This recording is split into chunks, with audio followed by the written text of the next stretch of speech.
Guerrilla nga eh. So, ang ano doon, preparasyon lang natin to.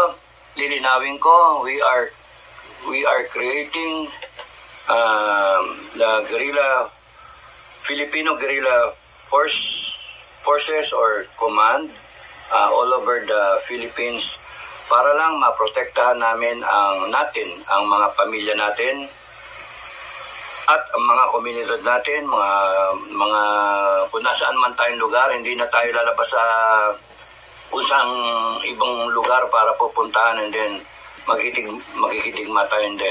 Doon lang tayo sa area natin. Ang pinaka-concern natin is family, community. No? And in so doing, makakatulong tayo sa armed forces.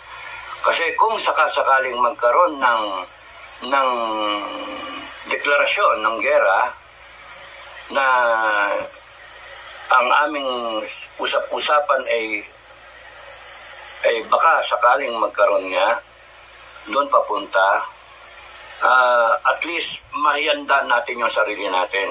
At yung armed forces natin, 150,000 with the reserve na 1.2 million, hindi kakayanin na madepensahan tayong lahat, all 119 million Filipinos as of 2024. That's why kinakailangan gawin itong itong grupo, yung command ng mga guerrillero, mga fighter from all walks of life. Again, I would like to reiterate, hindi ito para kompetensyahin ang armed forces or magpabagsak ng gobyerno, hindi. Wala tayo usapan, ayaw na natin pag-anuhan yung politika. Nag-elevate tayo, one step higher tayo. Ang politika, nandyan, hindi alis. Pero pagka tayo nilusob ng isang foreign power, not necessarily yung mga singgit, it could be anyone. It's better na tayo ay handa on the barangay level. So, ang objective natin initially is to organize yung at the barangay level na kung sino ang pwedeng mag-commit. Yung nasa puso ninyo na gusto nyong sumali sa grupo. Hi guys, magandang araw po sa inyo lahat. Ito naman pong muli ang inyong lingkod, si DIY KKB Informative. At ang matutunghayan natin ngayon ay si Captain General Clemente Enrique Jr. ng Scout Ranger, isang baron ng Armed Forces of the Philippines ng class batch 83. Ang kanilang class ay pangalan na Matikas doon sa Armed Forces of the Philippines. At sila graduate nga ng Philippine Military Academy. So tunghayan po natin to. Kasi kung natunghayan nyo yung ating interview kay Sir Dado at si Colonel General Metran Jr. Ang kanilang ang pangunahin nilang binubong grupo ay itong Filipino Guerrilla Forces. So patungkol ito dun sa pagdepensa sa ating pamilya, sa ating mga sarili, sa ating komunidad at sa buong Pilipinas. Kung magkaroon nga ng gera, tayo handa. Hindi lang sa pinatutukoy ito sa patungkol sa China, hindi. Patungkol ito din sa ating national security. Kumbaga, kung merong nagtatangka na sumakop sa ating inang bansang Pilipinas, ay itong binubuo nila ay makakatulong sa bawat isang mamayang Pilipino dito sa ating inang bansang Pilipinas. So, hindi ito para kalabanin ang gobyerno, hindi ito para makipagkompetensya sa ating mga kasundaluhan sa Armed Forces of the Philippines, kundi ito'y tulong na rin sa ating mga kasundaluhan. Dahil yung nga di ba? Nababalitaan nga natin yung ROTC hanggang ngayon, hindi pa rin ipinapasa. Hanggang ngayon ay ang ating Armed Forces of the Philippines ay hindi nila binibigyan ng tamang budget para sila'y makakilos ng naayon sa kanilang mga talento o lakas. Kaya nga nangyari sa West Philippine Sea, di ba? So, gising-gising po ating mga lawmaker, ang ating mga legislators na siyang nagpapasa ng mga budget sa iba't ibang ahensya ng ating gobyerno. So, tunghayan po natin ang paliwanag ni Sir Dado dito sa puntong ito. Yung pinubuo nilang Filipino Guerrilla Forces. Yun po. So, ang inyong abang lingkod gustong sumali, kaya lang disqualified agad ako dahil yung mata ko nga, di ba? Pero, might be, tatanong natin sa kanila dun sa ating magiting na dalawang general na to, na si Captain General Clemente Enrique Jr. at ang ating Colonel General Segundo Metran Jr. So, simulan na po natin, guys. Ating pong tatanong sa kanila, gusto kong sumali, kaya lang disqualified agad din sa mata eh. So, tingnan natin kung ano yung masasabi nila dito. Hindi ko pa naitatanong sa kanila kung po pwede kong sumali. Pero ewan natin kung anong kahinatnan nito na gusto kong sumali pero yung mata ko may diferensya. Pero anyway, tunghayan po natin ang kanilang mga paliwanag. Ang kanyang paliwanag patungkol dito. Ito na po. Go ahead, Sir Dado. Paliwanag niyo po sa amin kung ano itong Filipino Guerrilla Forces. Ito na po. At bago po ako magsapol, nakalimutan ko na naman, maraming salamat po sa aking mga viewers at lalo na sa aking mga subscriber sa patuloy niyong pagtunghay sa ating YouTube channel, Daddy O, at dito sa DIY KKB Informative. Maraming salamat po sa inyo. Ito na po.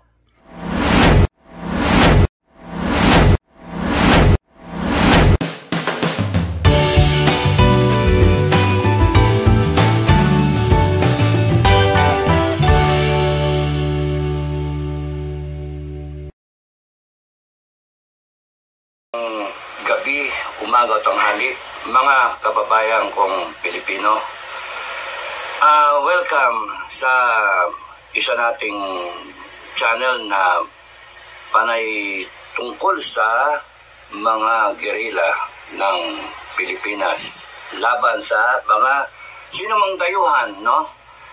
Ang tawag sa channel ay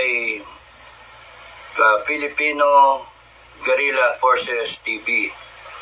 So, tinatayo ko itong channel na to as an alternative site ng Pinoy Survivor para dito ma-channel lahat at dedicated yung mga videos at yung mga kwento, mga tanong, question and answer, Q&A. Na sasagutin ang mga katanungan at malilinaw ang mga dapat linawin. So, as an overview, this site will contain mga kwento-kwento namin ni General Metran at kung sino pang mga designated na commander sa bawat probinsya, bawat barangay. You will see ang mga update. But mind you, yung mga commander natin, huwag niyong ipapakita mismo yung yung detalye, ano? Okay lang magpakita kayo ng how you're doing do sa area ninyo, pero yung general location, naka-close up kayo, no? Hindi yung nakikita yung mga bundok o yung background na madaling matunton, no? Guerrilla nga eh. So, ang ano doon, preparasyon lang natin to. Lilinawin ko, we are creating the Filipino Guerrilla Forces or Command all over the Philippines para lang maprotektahan namin ang mga pamilya natin at ang mga komunidad natin, mga kung nasaan man tayong lugar, hindi na tayo lalabas sa kung saan ibang lugar para pupuntahan and then magkikitigma tayo, hindi. Doon lang tayo sa area natin. Ang pinaka-concern natin is family, community. No? And in so doing, makakatulong tayo sa armed forces. Kasi kung sakasakaling magkaroon ng deklarasyon ng gera na ang aming usap-usapan ay baka sakaling magkaroon nga, doon papunta, at least mahihanda natin yung sarili natin. At yung armed forces natin, 150,000 with the reserve na 1.2 million, hindi kakayanin na madepensahan tayong lahat, all 119 million Filipinos as of 2024. That's why kinakailangan gawin itong itong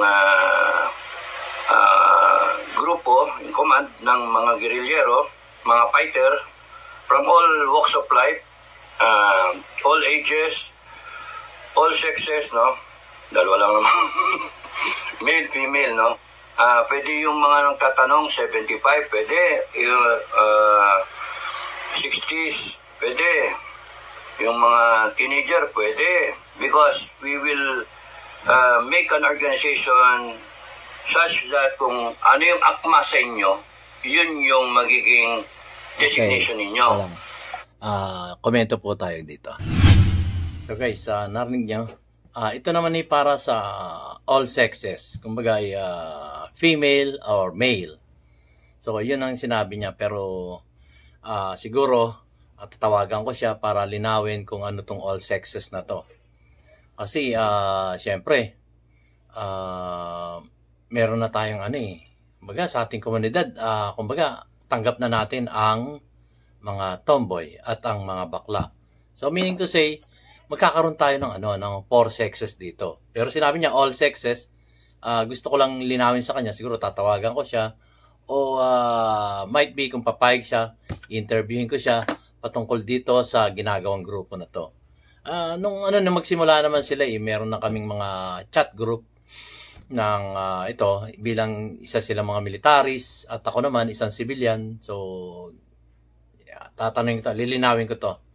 Kasi baka ma-misinterpret ng ating mga kumbaga yung mga third sex na hindi sila kasama rito. Kasi male, female. So understood, iniisip natin, ang understood na yun. Kumbaga ang ating mga third sex ay binubuo ito ng mga Becky at ang ating mga tomboy. So medyo medyo baka ma-misinterpret. So lilinawin natin to kay Sir Dado. Iko-correct natin tong kanyang mga sinabi na to. So syempre discussion yun. So anyway, kukontakin natin si Sir Dado patungkol dito at interviewin natin siya. So ituloy po natin.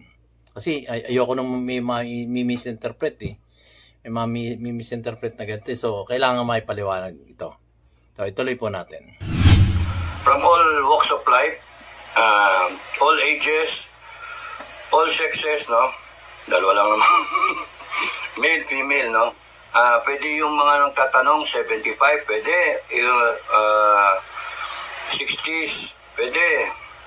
Yung mga teenager, pwede. Because we will make an organization such that kung ano yung akma sa inyo, yun yung magiging designation ninyo. Kaya nga hindi malayo makakita tayo ng mga babae na fighter o babaeng sniper o mga bata na sniper o kaya hindi na pwede matatanda, malabo na yung mata unless na nagpapaayos ng mata gaya ng nanay namin, no? 20/20 pa rin ang vision, talo pa ako. So, yung inaano ko, share lang, like, tapos nun para yung mga ma-appreciate ng mga kababayan natin yung mga development. Again, I would like to reiterate, hindi ito para kompetensyahin ang armed forces or magpabagsak ng gobyerno, hindi. Wala tayo usapan na ayaw na natin pag-anuhan yung politika. Nag-elevate tayo, one step higher tayo. Ang politika, nandyan, hindi alis. Pero pagka tayo nilusob ng isang foreign power, not necessarily yung mga singgit. It could be anyone. It's better na tayo ay handa on the barangay level. So, ang objective natin initially is to organize yung at the barangay level na kung sino ang pwedeng mag-commit. Yung nasa puso ninyo na gusto nyong sumali sa grupo, is better that we are all banded together, we are all one, mag-unify tayo, regardless kung anong political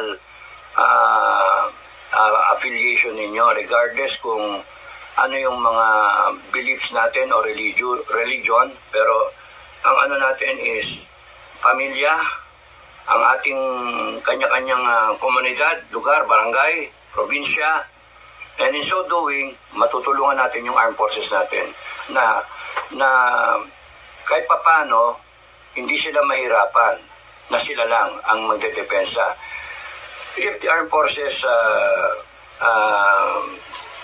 have the idea or the knowledge na kaya natin depensahan yung sarili natin, at least matcha-channel yung resources into more important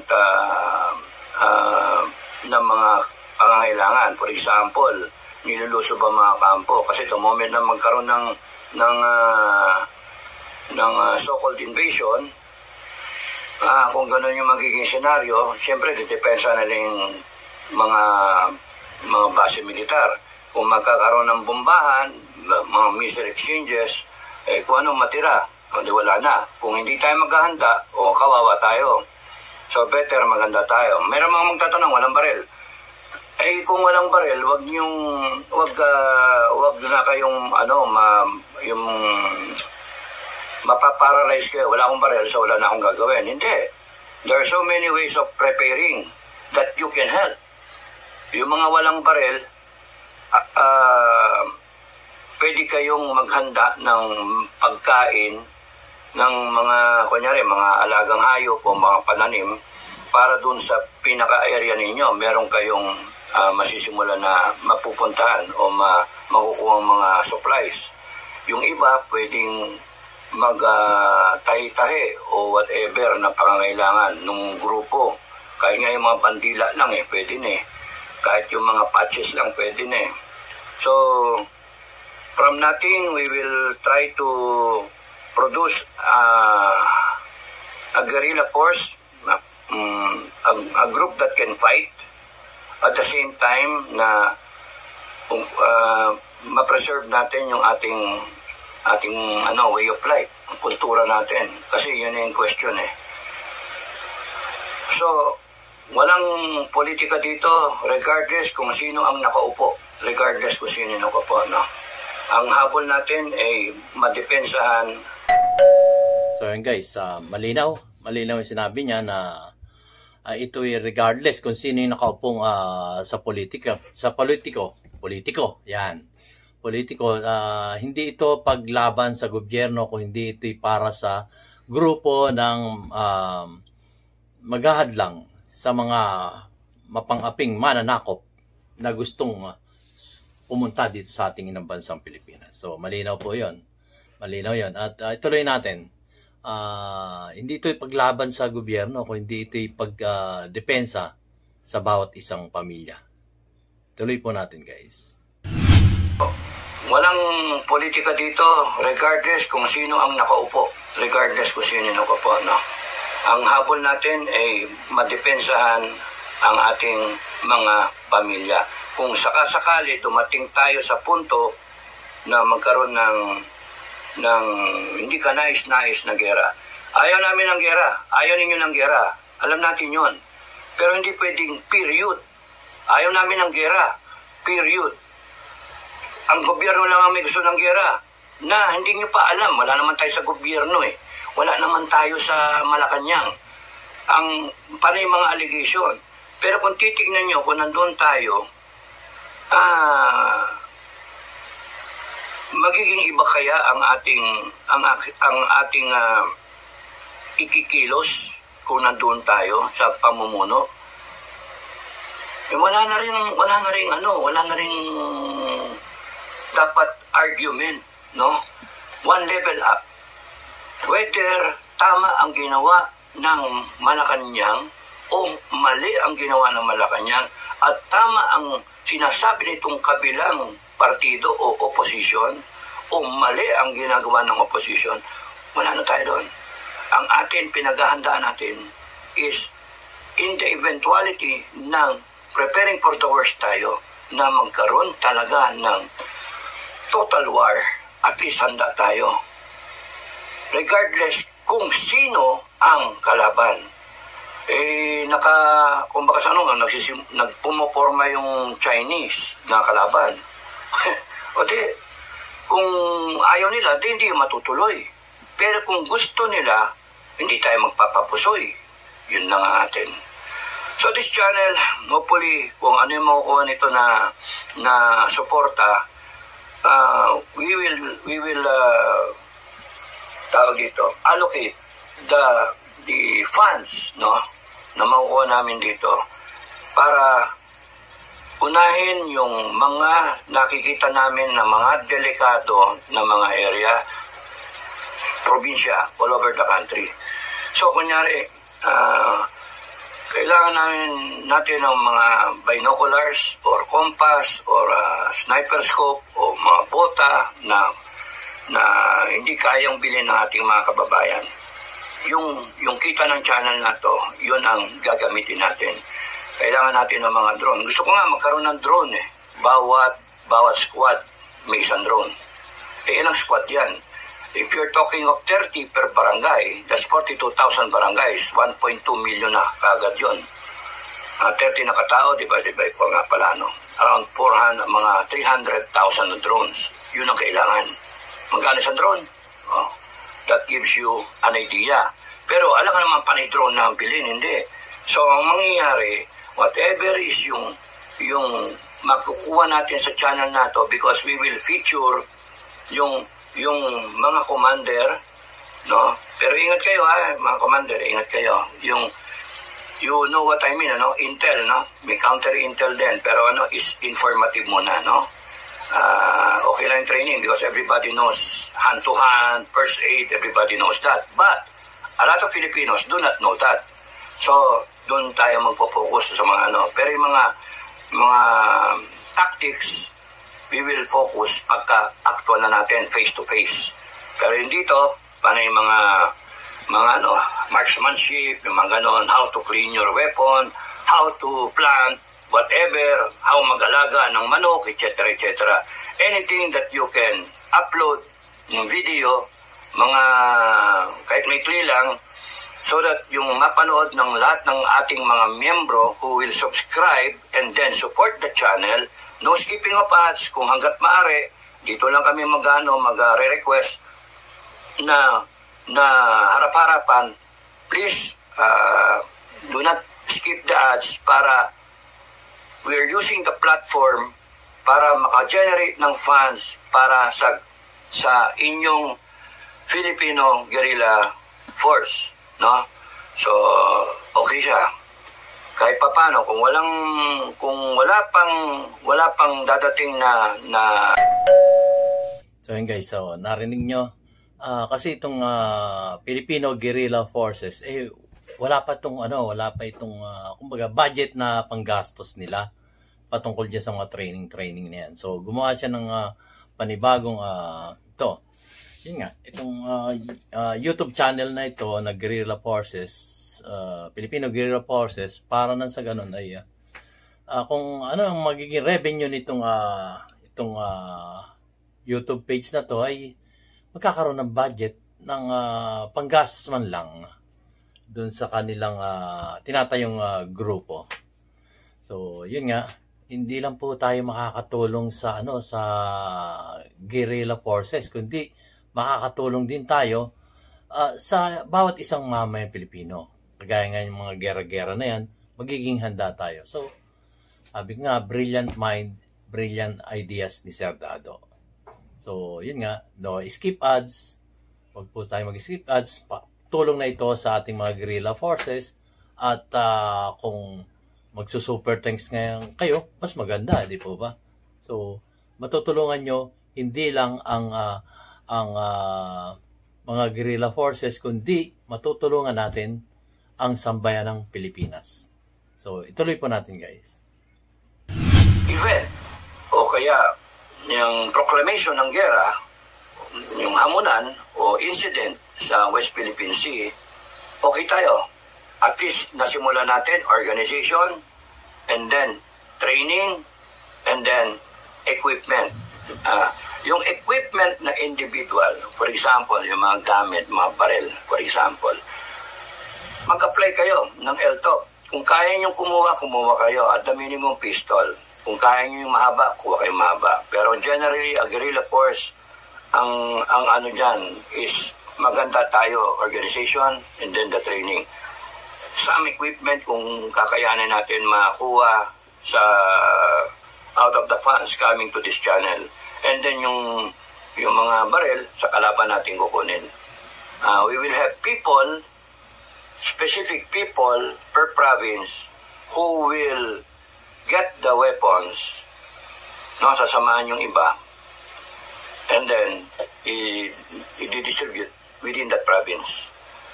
Yun yung inaano natin. So, we cannot really give the details because syempre baka mag-subscribe din yung mga kalaban. Oh, yung mga kalaban mag-subscribe.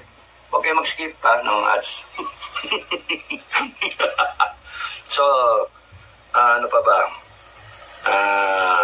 I hope na masusundan ito ng a lot of subscriptions and then a lot of following, and then kahit paano kayong mga members ng guerrilla command, no, ay hindi magsasawa at dapat isa lang yung natin, focus natin.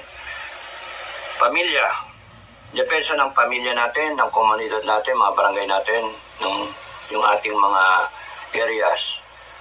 And wala mo ng politika, wala na muna. Pagkatapos na lang ng gera, balik tayo sa politika. Right now, when everybody is looking at the vlogs ng mga vloggers na both sides, busy tayo lahat, nakapokus tayo sa politika, which is wala nag-iisip sa depensa ng Pilipinas. May mga reports na nandito na sila. May mga report na ganon. May nagsasabi pa nga, may report ako nakuha, 1 milyon ang nandito.